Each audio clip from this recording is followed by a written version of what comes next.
Nosotros estamos estudiando sistemáticamente el libro de Gálatas y hoy vamos a estudiar desde los versículos 18 hasta el 24.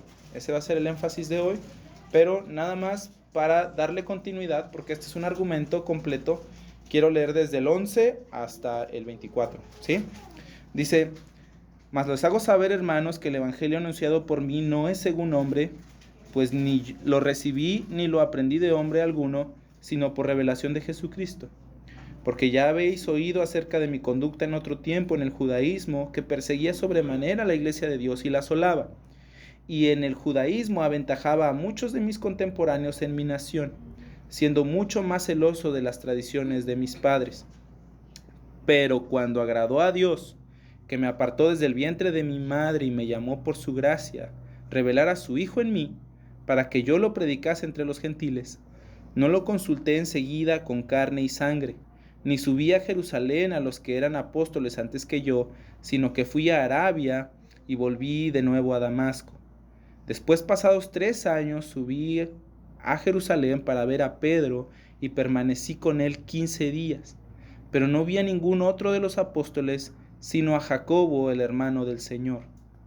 En esto que os escribo, he aquí delante de Dios que no miento, pues fui a las regiones de Siria y de Cilicia, y no era conocido de vista a las iglesias de Judea que eran en Cristo.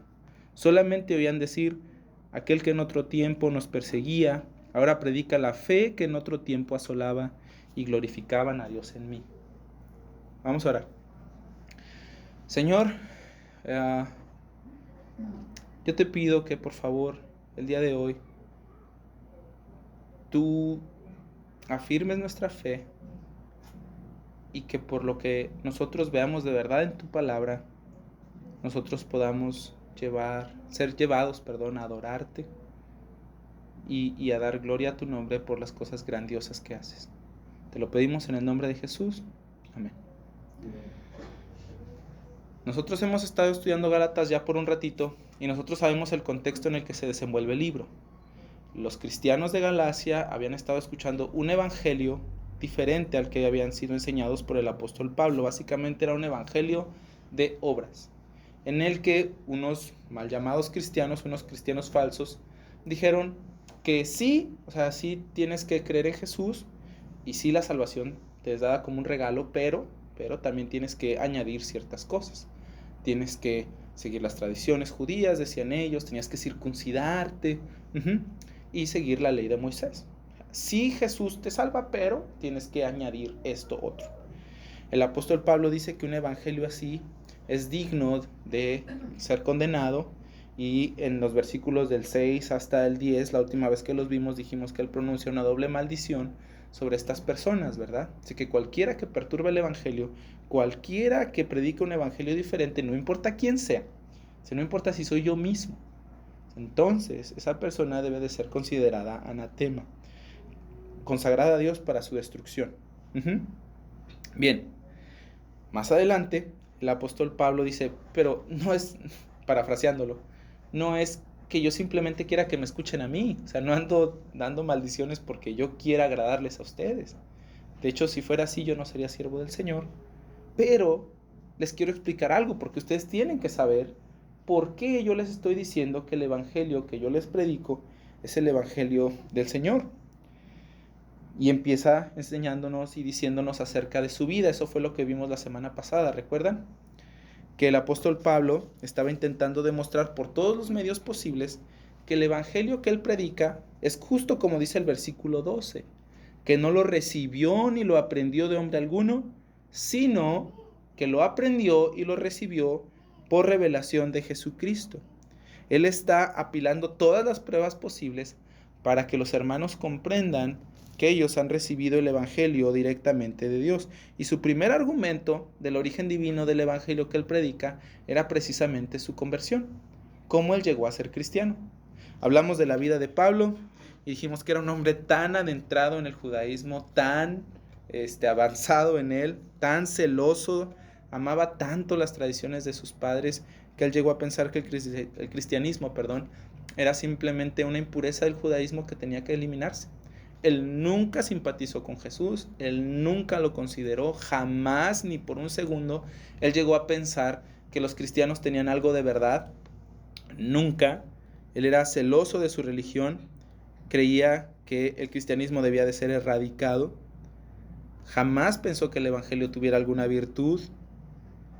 Y en el camino a Damasco, él encuentra al Señor Jesús y el Señor Jesús lo llama para ser apóstol y para ser cristiano. Ajá. Es justo como dijo el apóstol Pablo ahí en Gálatas 15. Dice, pero cuando agradó a Dios, que me apartó desde el vientre de mi madre y me llamó por su gracia a revelar a su Hijo en mí para que yo predicase entre los gentiles. O sea, esta salvación no es algo que se originó en Pablo. Pablo era el candidato menos probable, es más, ni siquiera era candidato para ser cristiano. De todos los que odiaban el cristianismo, él era el más de todos. Ajá. Pablo ni por sus luces daba señales de, o sea, ni por casualidad, perdón, daba luces de querer ser cristiano, jamás. Ese fue su primer argumento.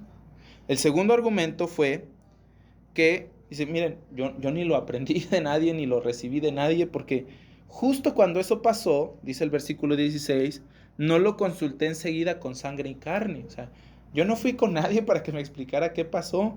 De hecho, lo que pasó es que ni siquiera fui a Jerusalén con los que eran apóstoles antes que yo, sino que me fui a Arabia, ajá, un país fuera de Israel, un país pagano, o sea, nadie era cristiano ahí.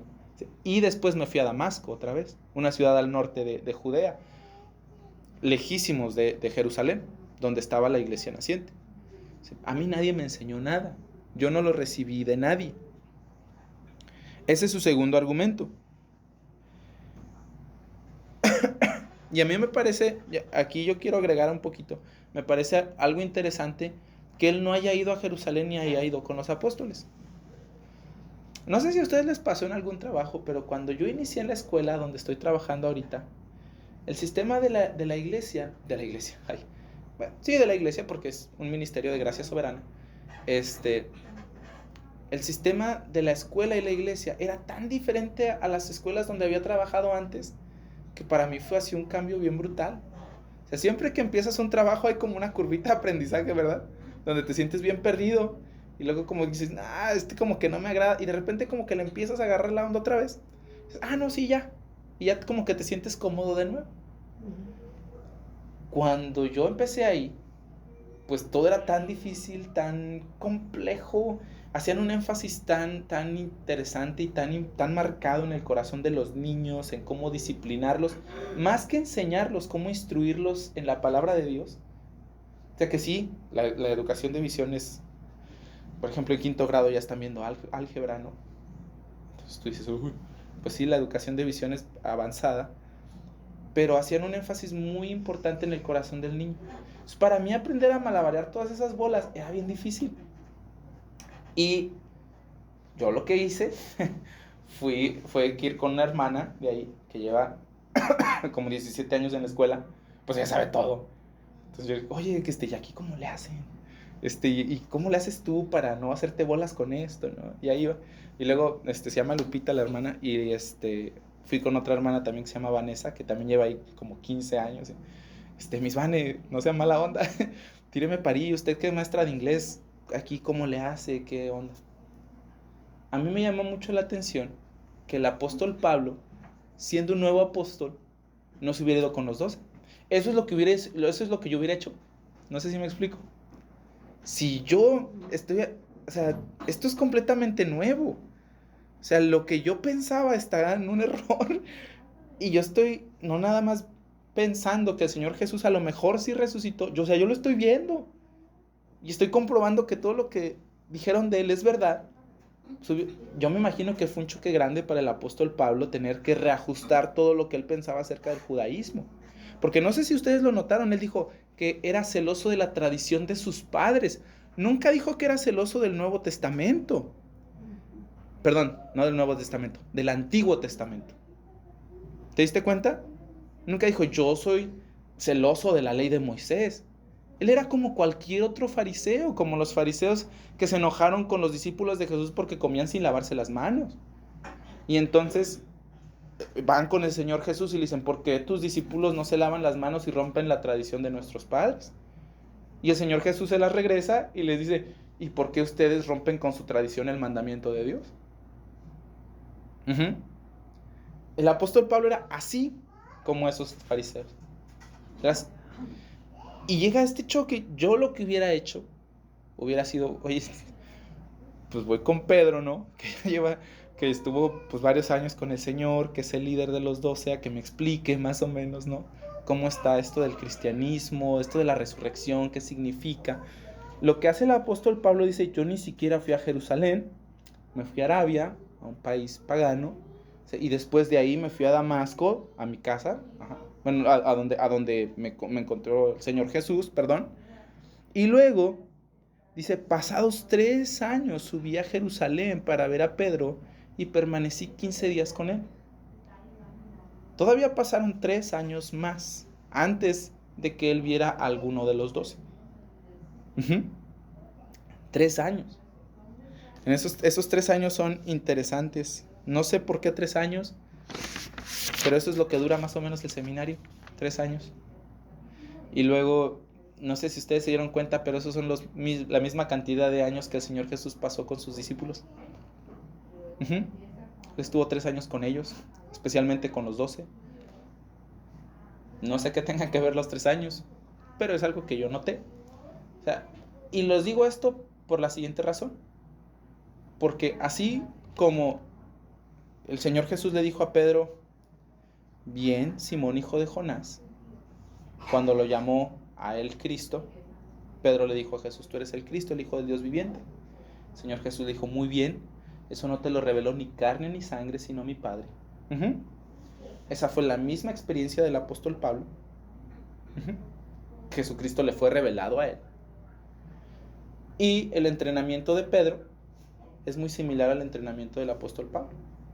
Él recibió y aprendió el evangelio del Señor Jesús, y en esos 3 años yo me imagino que estuvo reconfigurando todo en su cabeza respecto al Antiguo Testamento y cómo la verdad de Jesús encajaba. Él fue enseñado por el Señor Jesús 3 años también. Pablo no era menos apóstol que los 12. Ciertamente no estuvo en el ministerio del Señor Jesús, pero él es un apóstol igual que todos los demás. Cumple todas las calificaciones de un apóstol. Bueno, pasaron esos 3 años y dice ahí en el versículo 18 que subió para ver a Pedro y permaneció ahí 15 días. Esa palabra ver se me hace interesante porque en el griego esa palabra es historeo. Y historeo sí se puede traducir como visitar, pero también como conocer. Y me interesa mucho eso porque el apóstol Pablo está poniendo mucho cuidado en decirles, yo no vi a nadie. O sea, yo apenas iba a conocer a Pedro. Ya había pasado lo de Damasco, ya me había ido a Arabia, Damasco, 3 años, y yo apenas lo iba a visitar. Apenas lo iba a conocer. El apóstol Pablo está haciendo todo el esfuerzo posible y está escogiendo sus palabras con mucho cuidado para que no quede duda que el evangelio que él enseña de verdad es un evangelio que proviene de Dios. Ahora, mira, dice la palabra de Dios que estuvo ahí 15 días y vio a Pedro y a Jacobo, al hermano del Señor, ¿cierto? Y alguien podría decir, ¿ya ves? Mira, pues ahí está. Los vio en esos 15 días, pudo haber aprendido algo, ¿no? Yo no creo que sería más o menos por ahí. Porque, ¿cómo podrías cambiar en 15 días algo que estaba tan arraigado, tan profundo, tan metido en el corazón del apóstol Pablo como el judaísmo?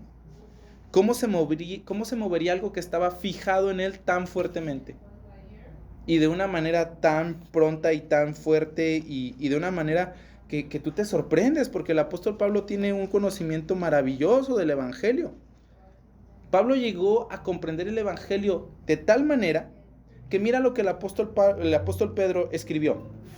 Quiero que vayas a la segunda carta de Pedro. La segunda carta de Pedro, el capítulo 3. Y quiero que leamos los versículos del 15 al 16. Segunda de Pedro 3.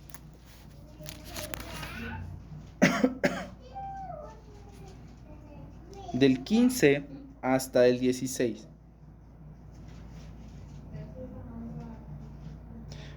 Yo pienso que estos versículos que Pedro escribe con su mano, desbordan y echan al caño esa teoría de que el apóstol Pablo pudo haber tenido un curso intensivo de evangelio por 15 días con Pedro y Jacobo. Mira lo que dice Pedro, ¿ya están ahí? Dice así,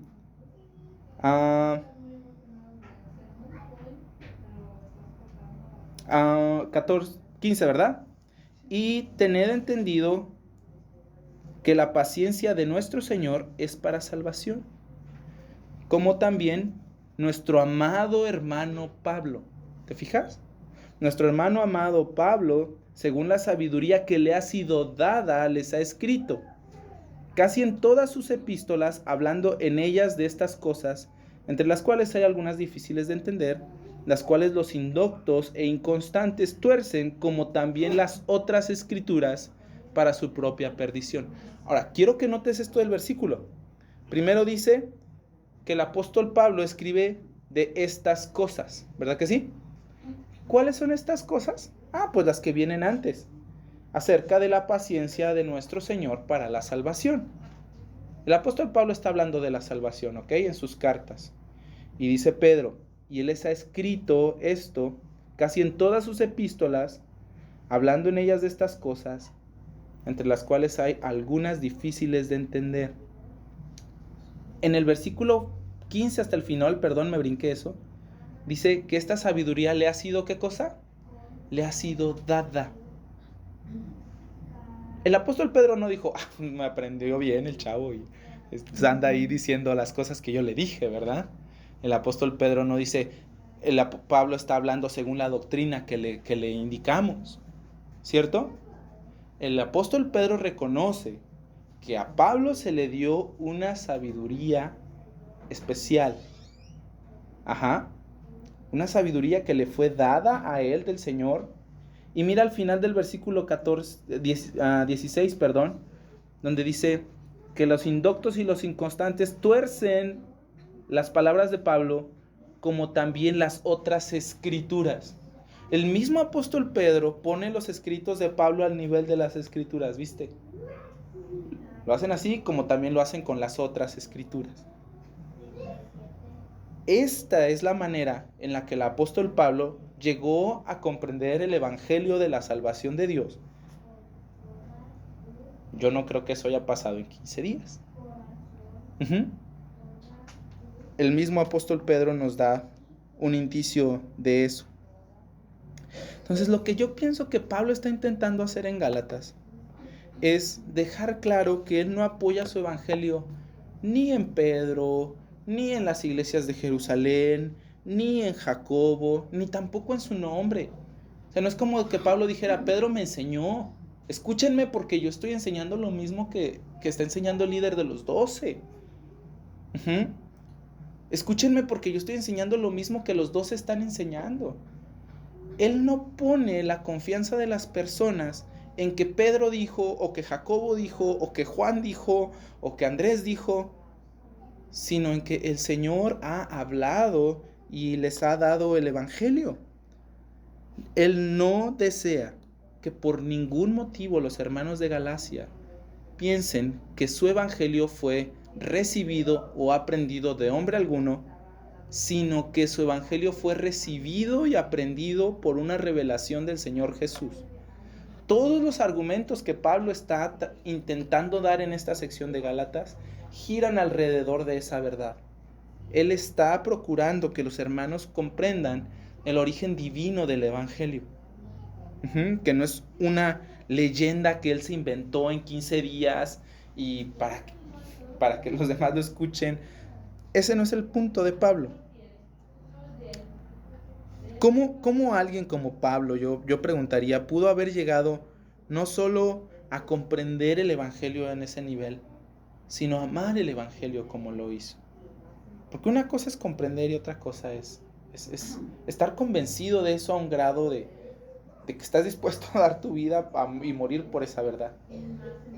Eso no pudo haber pasado en 15 días. Algo le pasó a Pablo, y ese fue su encuentro con el Señor Jesús. Él llegó a comprender, a amar el Evangelio tan profundamente, aún estando lejos de los 12. Ese yo pienso que es el argumento.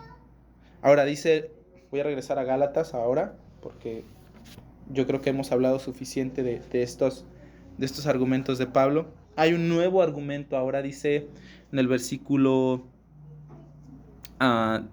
19, que pasados esos 15 días, o en esos 15 días no vio a otro de los apóstoles, no vio a nadie de los 12, nada más vio al hermano del Señor. Ahora, otra vez, Jacobo es el líder de la iglesia de Jerusalén, pero en 12 días una persona no cambia, 15 días una persona no cambia tan drásticamente. Y dice, y después de esto, perdón, me estoy brincando el versículo 20. En esto que les escribo, he aquí, delante de Dios, que no miento. El apóstol Pablo llega y lleva las cosas al punto más alto que puede, hablando con Dios como su testigo. De verdad, no les estoy mintiendo. No les estoy mintiendo. En el versículo 21 él agrega, después de estos 15 días, me fui a las regiones de Siria, ¿verdad? Dice ahí, y de Cilicia. De Siria y de Cilicia. Si ustedes tuvieran un mapa de Palestina, esto se vería así. Aquí estaría voy a intentar hacerlo un poquito más pronunciado. Aquí. Por aquí estaría el mar de Galilea, este sería el río Jordán, este es el mar Muerto. Jerusalén está más o menos por acá. ¿Ya? Aquí está Judea, aquí está Galilea. Siria y Damasco están al norte, por aquí. Entonces, pasados esos 15 días que el apóstol Pablo estuvo con Pedro y que vio a Jacobo, él no permaneció ahí, no se fue con alguno de los 12, no estuvo en algún entrenamiento con ellos, él se fue a Siria y a Cilicia, lo más alejado que pudo de donde estaba el evangelio, de donde estaba la iglesia naciente. Si tú hubieras querido aprender del evangelio de una buena manera en esos días, Jerusalén era el lugar. Donde estaba Pedro, donde podías ver a alguno de los 12, donde podrías haberles escuchado. Ese era el lugar para estar. Pero Pablo no se queda ahí. Él se va muy al norte, muy al norte. Y mira, yo espero que estos pequeños detalles, que los que estamos hablando ahorita, no lleguen a hacerte tediosos, porque están en la palabra de Dios para provocar algo en ti. Y esto es lo que yo pienso que la verdad de esos hechos debería de hacer en nuestro corazón. Están en los versículos del 22 hasta el 24. Mira, dice, y no era conocido de vista las iglesias de Judea que eran en Cristo. Para empezar, nadie conocía a Pablo ahí. Solamente oían decir, aquel que en otro tiempo nos perseguía, ahora predica la fe que en otro tiempo asolaba. Y glorificaban a Dios en mí. O sea, ante la realidad de la conversión de Pablo y todo lo que él pasó, las iglesias de Judea, no dice la Biblia ahí que decían, no, pues sí, estamos de acuerdo.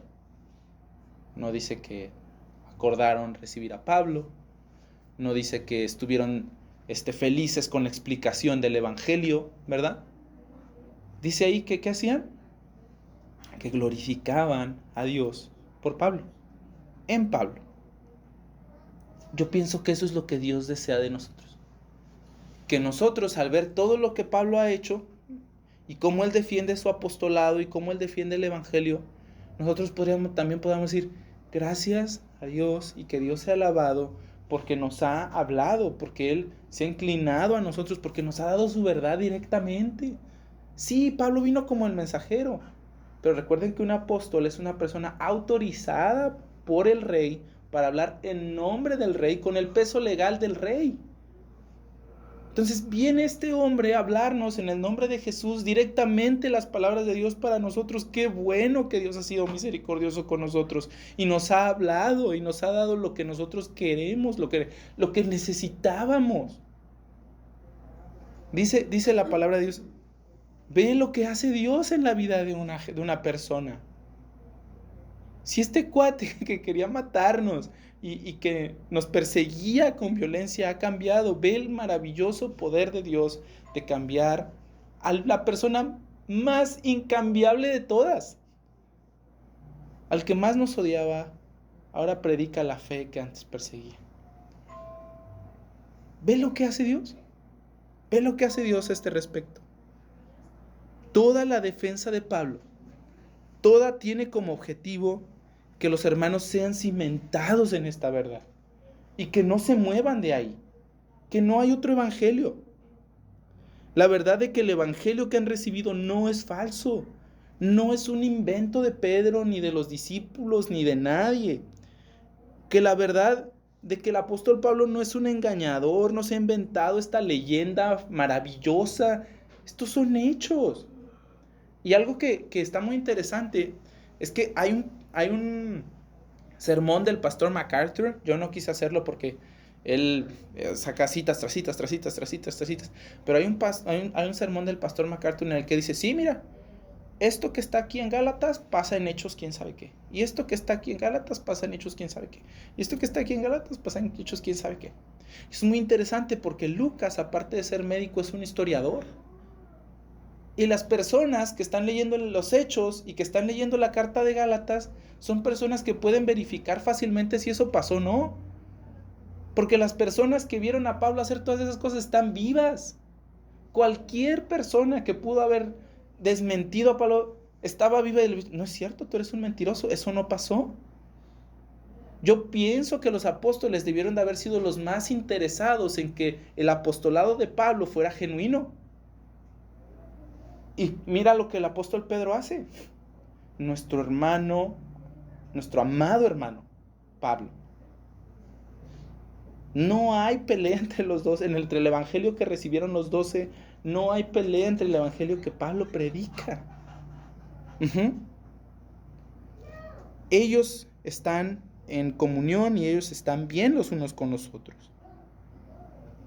Los cristianos de Judea, ante estas verdades que nosotros tenemos, tú y yo, hoy enfrente, son las mismas que ellos tuvieron. ¿Y ellos qué hacían? Ellos glorificaban a Dios por eso. No dice que fueron persuadidos académicamente, no dice que sí los convencieron. La palabra de Dios no dice que los hermanos de Judea comprendieron mejor los hechos, no dice que aprendieron más.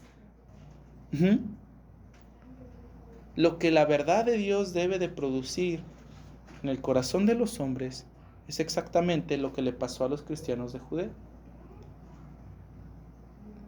Toda esta defensa que Pablo hace acerca del evangelio y de la fe cristiana debería de persuadir nuestro corazón para amar al Señor, atesorarlo, disfrutar y agradecer lo que Él ha hecho a nuestro favor. Eso es lo que debería de pasar cuando nosotros vemos la verdad de Dios y decimos, sí, esto de verdad fue así. Y siendo esto así, te pregunto, ¿cuál es la reacción de tu corazón al contemplar la salvación de Dios ahora? Piénsalo un poquito. Porque si bien a la iglesia venimos a aprender, conocimiento no es todo lo que buscamos. Nosotros deseamos ver cómo Dios obra en el mundo. Nosotros queremos verlo a Él, ver la grandeza de las cosas que hace. Y si nosotros vemos esas grandezas y no produce nada en nuestro corazón, hay un problema. Pero no hay un problema con la palabra de Dios, hay un problema conmigo.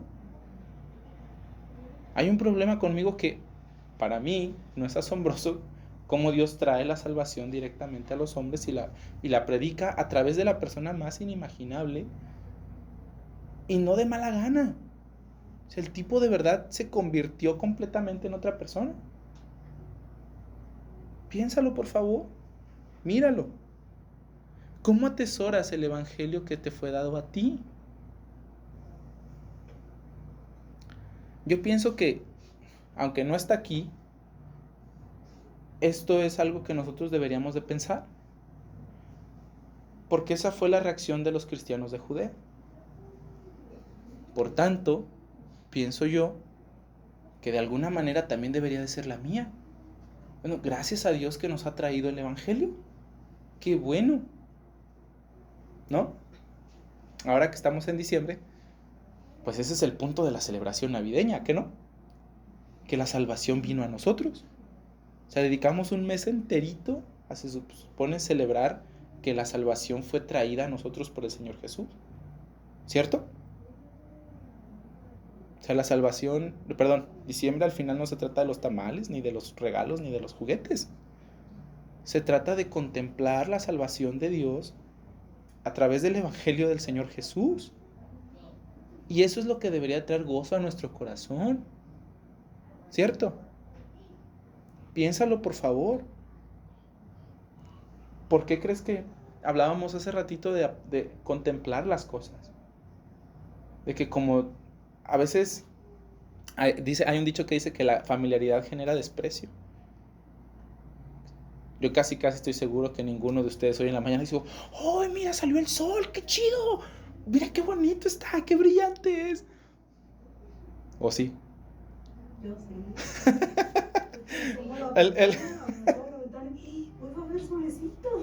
Pues sí. Pero pues porque estamos en invierno y nos alegra que va a haber sol. Ahí sí yo también.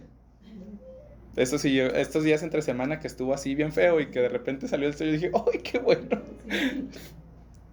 Pero en la generalidad, pues ahí siempre está el sol. Esa bola de fuego que está encima de nosotros todo el tiempo, ¿no? Ahí está. ¿No? O que tú digas, ¡ay, qué maravilloso! Y puedo ver. Casi siempre nos levantamos y como que le empezamos a dar, ¿no? El dicho ese dice que la familiaridad genera desprecio. Nosotros escuchamos constantemente acerca del evangelio, hablamos del evangelio. Estas últimas semanas hemos estado profundizando mucho en el evangelio a través de la carta de los Gálatas. Y de verdad, a veces la familiaridad sí genera desprecio. Pero eso no debería de ser para nosotros.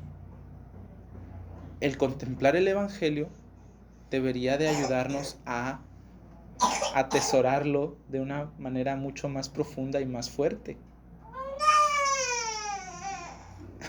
Eso es lo que yo pienso. Y lo que yo veo también en la vida de los apóstoles. O sea, los apóstoles, mientras más crecieron y mientras más pasaron en edad y mientras más hablaron del evangelio, no fueron personas más secas en la iglesia. No fueron personas más, X, ¿no? O sea, ellos fueron muy apasionados siempre. Siempre por esa razón. Y una cosa que también yo te animo a considerar, que no está aquí en la Biblia, pero que yo sí pienso que por implicación viene, es que el apóstol Pablo está tan enfocado en defender el evangelio, porque al final, al hacer esto, él está intentando disipar una mentira acerca de Dios. ¿Y cuál es esa mentira?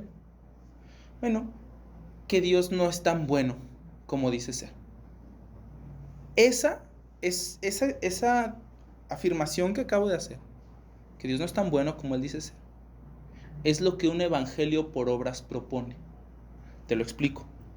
Bueno, sí, Dios desea salvarte, pero tú también tienes que hacer.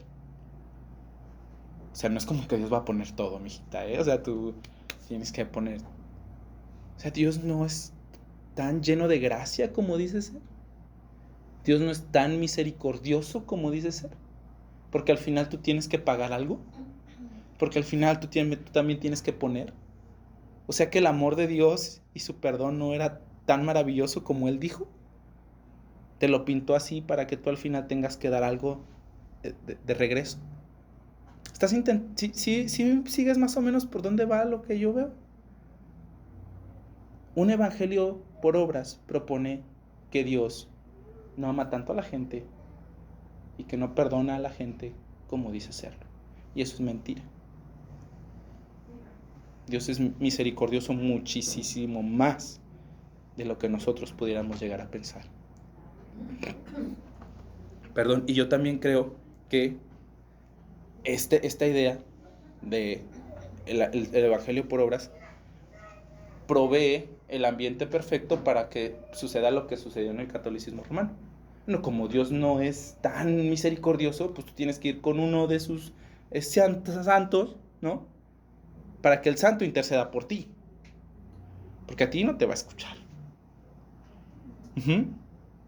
Porque a ti no necesitas ir con el santo para que el santo interceda. O sea que el santo es más misericordioso que Dios.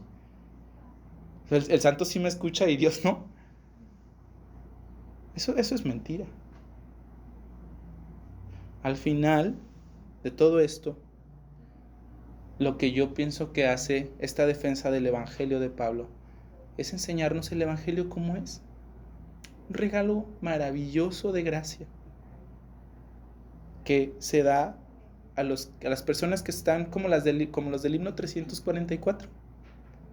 Que dicen, Señor, aquí vengo yo con todos mis pecados y mis dolores y todas las cosas que he hecho en mi vida. Y yo sé que yo no soy digno de tu salvación. Pero tú ofreces perdón a todos. Perdóname.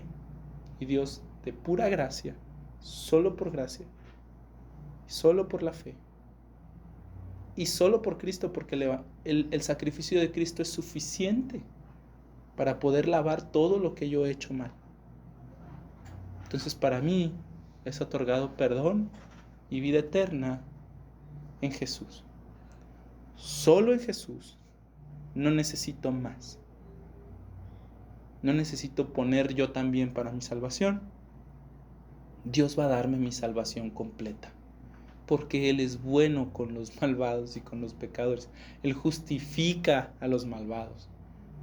Como dice la primera carta de Juan, Él limpia con su sangre a todos los que confiesan sus pecados. Él nos limpia con su sangre. Y ese es el evangelio que nosotros tenemos. Ese es el evangelio de gracia, ese es el evangelio de la Biblia. No hay otro evangelio. Cualquier persona que te diga, como los testigos de Jehová, o los mormones, o los musulmanes, o los budistas, o los de la sinagoga de aquí arriba, o los católicos, o los que sean, todos esos. ¿Te das cuenta que todas esas religiones incluyen que tú tienes que hacer algo? Todos los sistemas falsos de cristianismo, entre comillas, van a agregar sí Jesús, sí la fe y esto más. Eso no es evangelio. No es evangelio. Gracias a Dios que a nosotros se nos ha dado el evangelio de gracia. Mi oración es que podamos atesorarlo, que podamos guardarlo, que glorifiquemos a Dios por eso. Y te comparto algo que me compartió el pastor Cuauhtémoc de Gracia Soberana esta semana que me gustó mucho y yo creo que le hizo mucho bien a mi corazón. No tiene nada que ver con esto de Gálatas, pero sí tiene que ver con la apreciación de la salvación. Él decía, en esta época de Navidad muchas personas están molestas, inconformes, porque a lo mejor no es la Navidad que ellos esperaban, porque a lo mejor ellos no tienen las cosas que pensaron que deberían de tener, porque no van a ver a su familia, XY. Pero sí se te ha dado algo. Se te ha dado salvación. Y eso es lo que Dios quiso darte. Quédate satisfecho. Satisface tu corazón en la verdad de que Dios te dio salvación, que envió a su Hijo, que lo conoces, que su Espíritu vive en ti. ¿Estás satisfecho con eso? Porque al final de eso se trata la Navidad, ¿no? ¿No? No se trata de los regalos, no se trata de comer pozole ni de tamales. Se trata de que Dios trajo salvación al mundo. Y en eso debemos estar satisfechos. Y como dice Gálatas 2:24, eso también debemos de glorificar a Dios. Eso debe traer gloria al nombre de Dios. Fin.